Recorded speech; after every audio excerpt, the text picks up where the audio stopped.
and the most beloved children of God. My name is Suchita Goni, married to Varaprasad Kerry. I have 3 kids and my life was going very happy. I finished my master's and PhD here in the United States.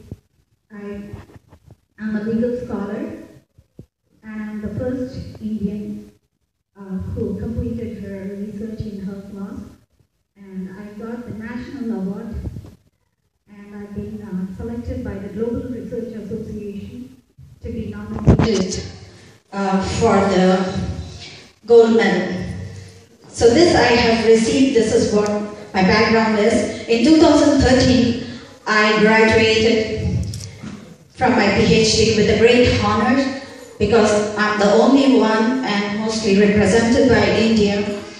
I felt really proud because they gave me a great privilege and honor, and I walked in dignity, praising and thanking God. While I did, in 2013, I was expecting a very great job and everything is going to be nice and beautiful. Oh my, I had wonderful dreams. Because already I was into the shoes of the professor. I was an adjunct professor working at Loyola University Law School, where I was a student there, I became a professor. So my life was going very happy and smooth. But during that time, for my graduation, my dad visited me and he said, "My daughter, God has blessed you with so much of knowledge, and you being a high qualified in our family, and I think maybe you should be very well qualified for God." I'm like, "Dad, you have raised us very well. We are spiritually strong and we know where to hang on to the God. I have never left God. And God was with me in my marriage, in my life, in my studies, and in everything. I was so close to God that I always used to hug Him. He is my first."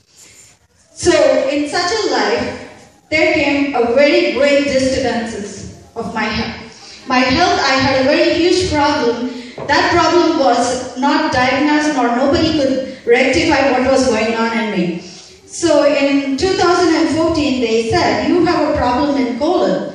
And it was not traceable because I don't know for what reason. After doing MRI, they found out that I have a problem in colon and they have to do a surgery right away. So I went through the surgery. After my surgery, my father came running and said, "My daughter, I had a reply from God." I said, "What?" He said, "I asked God, saying that, God, my father is a pastor and you have dedicated me and my brother to the God service. Now, whom I am supposed to give you?" Then God answered him and said, "Give me the best." And when he got that answer in his dream, he said, "The best is my daughter." And he came to me and said, Do you realize, maybe God is talking to you. Why don't you hear him?" I said, "Dad, please. You know, my husband, he is a converted Christian and we are very happy. We are in God, we are praising God, we are doing very great in church, being a part and a member in each and everything." And Dad said, "No, God wants you." I said, "Please don't drag me into it. I'm not ready to hold a Bible and stand in front of everybody and say all those things." "No, Dad, would you accept a woman preacher coming to your church and talking?" "No, your denomination does not. Nobody's denomination wants a woman to be a pastor or a woman to be a theology." Then he said, "No, my dear, God wants you." And I'm like, "No." Then I prayed and prayed and prayed. I said, "Oh, I am fulfilling everywhere. I fulfilled all my father's wishes." I'm truly saying, I fulfilled all my father's wishes. And I said, if my father had a desire that I should do something for God, okay, why not try theology college? Already I did so many things. Why not one more degree? Maybe it will add very beautiful colors to my qualifications. I entered to Moody Bible College. And I was very happy because I was learning a lot. I was spiritually growing. Then suddenly, in the very first semester, I had again a problem. And that problem, they said, I have a lipoma growing in my left side of my shoulder.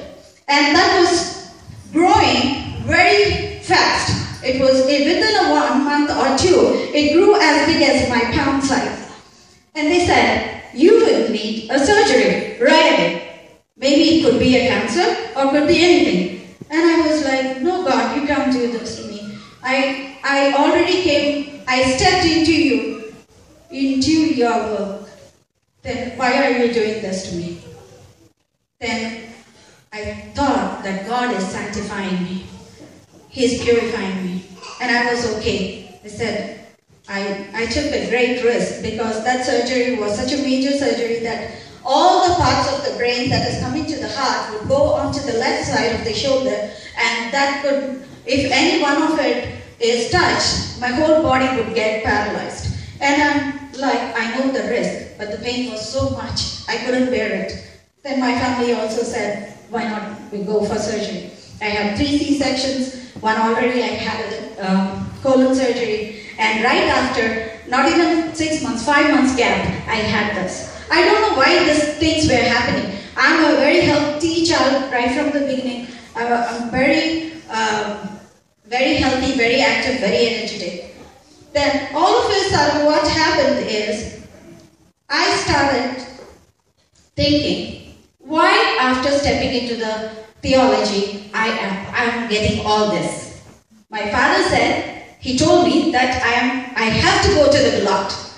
I have to go to the Lord with the same commitment that I had for my education. So I really prepared my heart to go there. But when these things were happening, when sanctification was going through me, my professors, my co-fellow theologians, all the pastors, most of the community that knew what was going with me, they stood beside me and said, you know, God is touching you. God is cleaning you. He's cleansing you from top to bottom. I said, okay, fine. Then, in the month of April, this was in 2014, I had 2 major surgeries in 2015. In the month of April, May, my kids were having exams. I had severe headache, so much that I couldn't bear it. It was like hammer banging on my head, bang, bang, bang, bang. Very nasty sounds. So much on my head, and I had my college exams and my kids' exams were there. I waited until August 3rd. Then my husband said, let's go to the doctor. You're suffering with so much of pain, you're crying, you're not able to sleep. Why don't we go and see the doctor? I'm like, no, tomorrow is my birthday. Let me celebrate my birthday. Even though there is a headache, I will celebrate my birthday. Then he said, no, don't delay. Already we delayed a lot. Now that the kids finished their exam, let us go to the hospital. I know I was having that much of pain in my head. And I said, okay, let's go. We went there, we sat down for hours, and then they called us. They started giving all kind of pain medication to my hand. They started with the sinus, they started with the migraine, they started all kinds of pain medication, but nothing was coming up. On 2015, August 3rd, midnight, that was turning to 4th, my birthday, that night, doctor gave a medication and he said, by tomorrow morning you should be fine. And then he left. He assigned that job to another doctor and he left. That night was a very drastic night. I wasn't able to sleep and my head started breaking more and more, and I wasn't able to take it.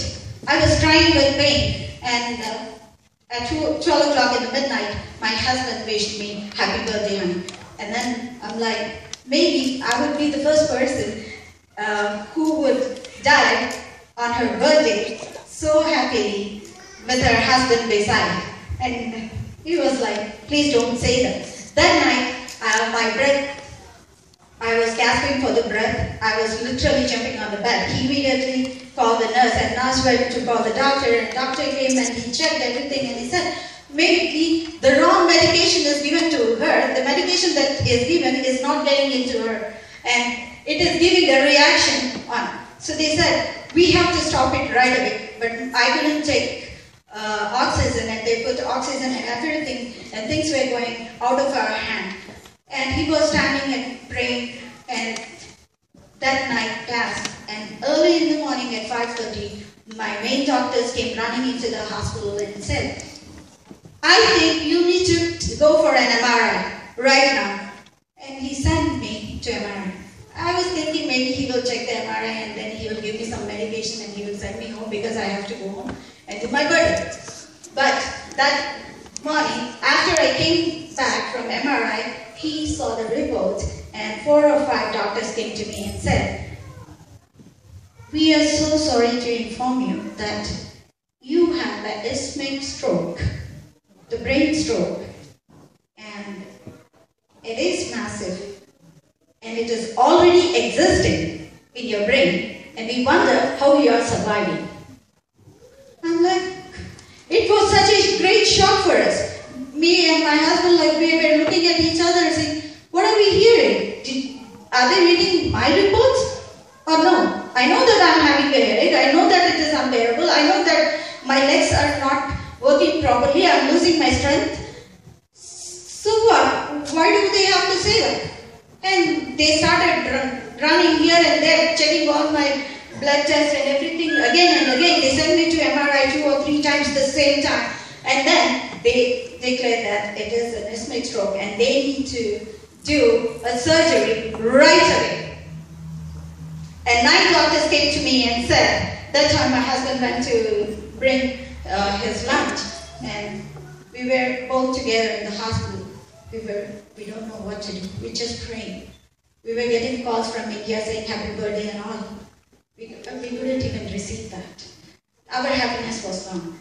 And then, suddenly, what happened is, they said, my dear, you have to get ready. Your hair will be shaved and you will be taken to the hospital within you will be taken into the surgery room within 45 minutes. We will start the surgery on you. We will cut the tumors here, and you will be that will be sent to the biopsist, and then back.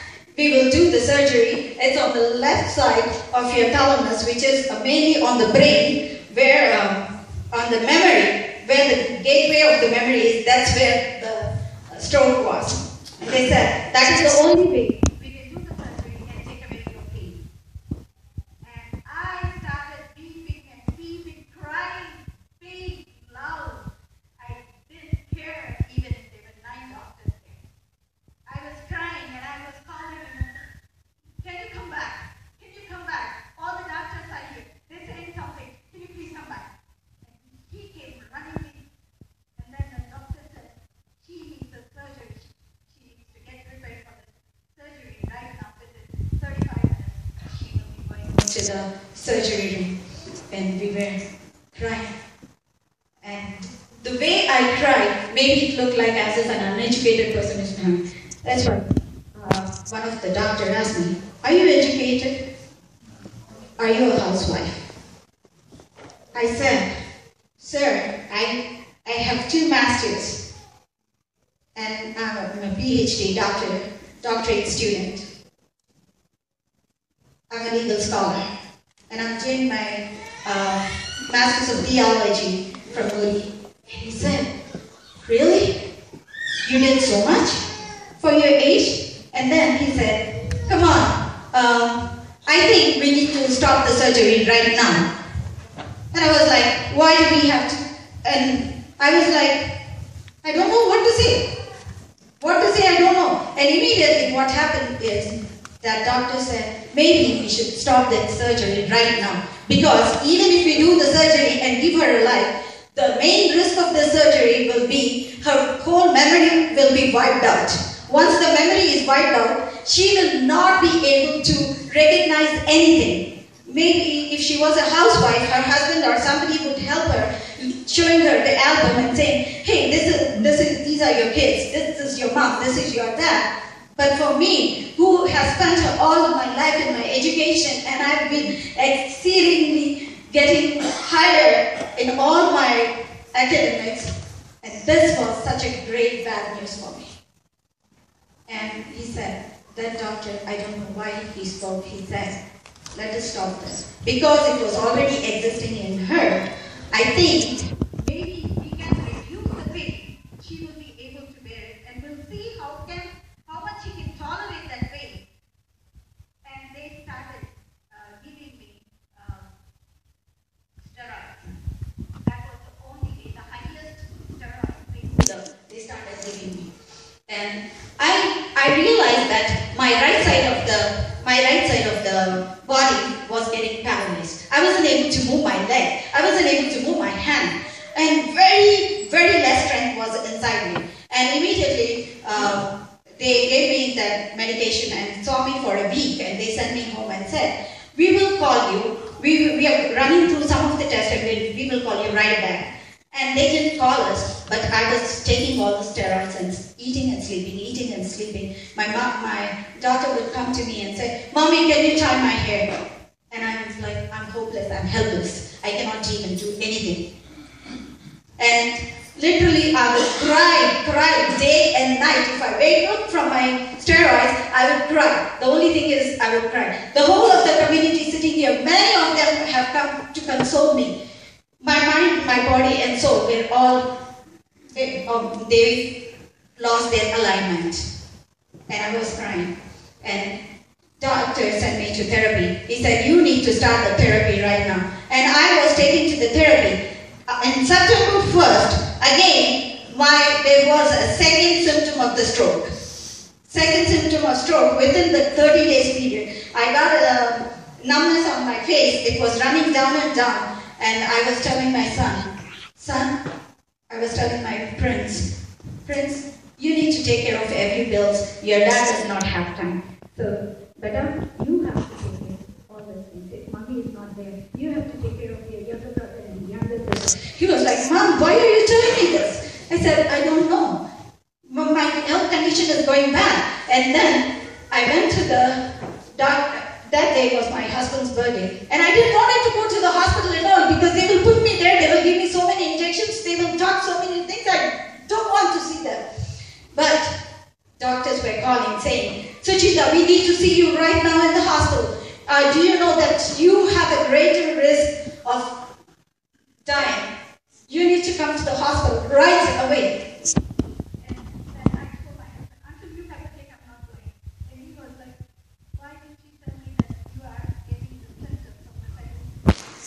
He cried like anything that night.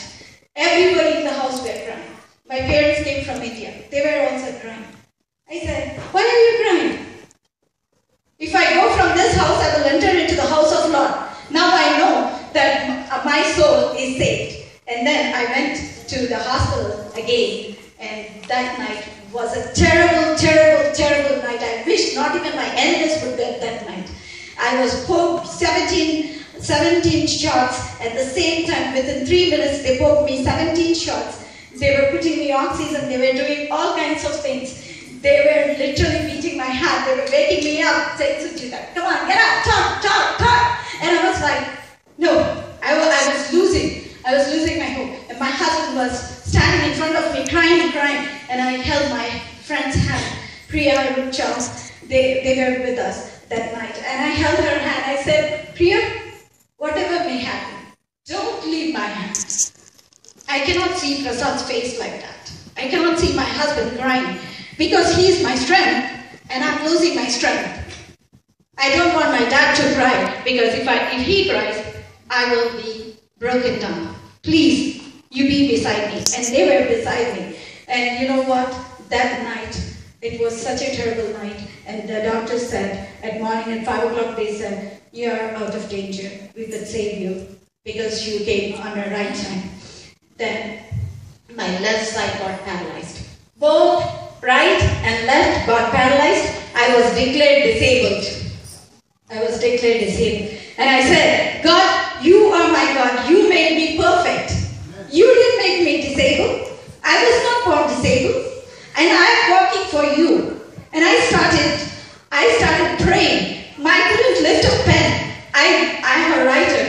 basically. And I love to write. And I couldn't lift up my pen. I said, God, what is this? I cannot lift up my pen. I cried. Whoever came to see me, I said, I'm not able to write. I'm not able to lift my pen. I'm not able to lift my pen. And I asked God, day and night, I cried and said, God, you are a God who will not do anything without saying. You told what is going to come in the revelation. You told us how the world is going to end, how the new world is going to start. Everything you said, and how come you didn't tell me that I had to go through a disability like this? And God answered me in the night and said, hey dear, I told you 3 times. I said, when? He said 3 times in my dream. One night in my dream, I was flying so fast, like an aeroplane up in the sky. Nobody could stop me. I wasn't able to control myself. That was the first thing. The second thing was that there was a door and nobody was able to open that door. And suddenly, I said, come on, move, let me try. I'm a very weak person, but I opened the door and immediately what happened was a dreadful man who was eaten by so many bacteria and everything. He was alive, he's not dead, but he's completely half eaten. And he fell on me and he said, oh, you think you are going to allow all the others through this? But you will suffer because you opened this door. And he fell on me. And that was a dreadful disease. Very dreadful disease. I told people, run away from here, run away, don't come here. That was my second dream. And the third dream was, I fell into the well and nobody was helping me. Immediately, what happened was, I stayed in the well, all the water and everything. And I said, God, whoever does not have anybody, you are there for them. You are there for me. Lift me up.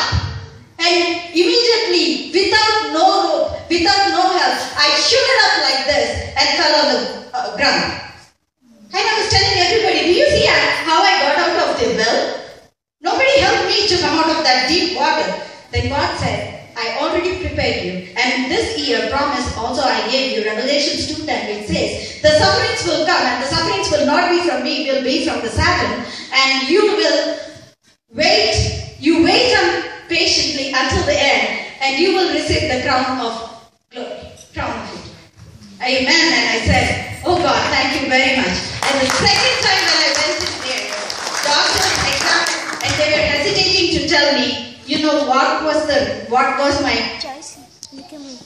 results, what was my physical examination and everything.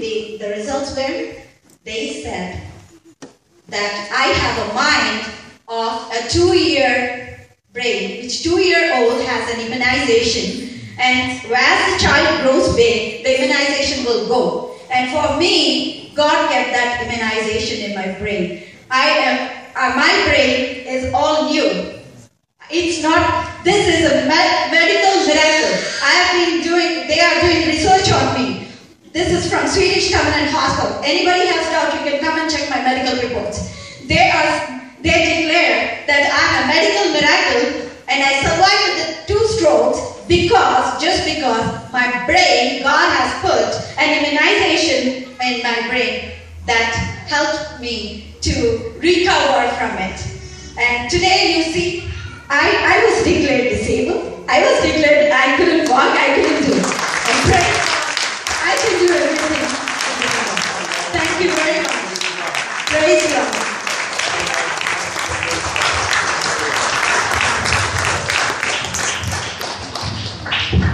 Thank you, sister. Shall we all stand and give glory to God? Mighty God, Heavenly Father,